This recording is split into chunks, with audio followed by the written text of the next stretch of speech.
Hi everyone, ఈ ఆకుకూర తెలుసా మీకు? వీటిని తింటే చాలా మంచిది హెల్త్కి. అయితే వీటిని మనము పెంచనవసరం లేదు, ఆటోమేటిక్గా అవి పొలాల్లోకి వస్తూనే ఉంటాయి. అలాగే గట్టు మీద అలాగే కుండీలో కూడా ఆటోమేటిక్గా వస్తూనే ఉంటాయి. అవి మనము వేయనవసరం లేదు, ఎలాంటి కేర్ అయితే తీసుకొని అవసరం లేదు, చాలా బాగా పెరుగుతాయి. అలాగే వీటిని వండుకొని తింటే కూడా చాలా మంచిది. వీటిని రైస్ మీద తీసుకోవచ్చు, అలాగే చపాతీ జొన్న రొట్టెల మీద కూడా తీసుకోవచ్చు, చాలా బాగుంటుంది.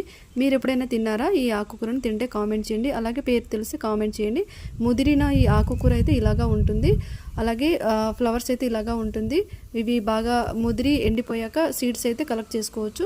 ఈ ఆకుకూరలను ఆనియన్, టమాటో, మిర్చి వేసి వండుకోవచ్చు, లేదంటే పప్పులో కూడా వేసుకొని వండుకోవచ్చు, లేదా తోటకూరలో కలిపి కూడా వండుకోవచ్చు, చాలా బాగుంటుంది. మీరు ఎప్పుడైనా తిన్నారా? తింటే కామెంట్ చేయండి. అలాగే ఈ ఆకుకూర పేరేంటో తెలిస్తే కామెంట్ చేయండి. నేనైతే ఈరోజు వండుకోవడానికి కొన్ని ఆకుకూరలను అయితే హార్వెస్ట్ చేసుకున్నాను ఇలాగా.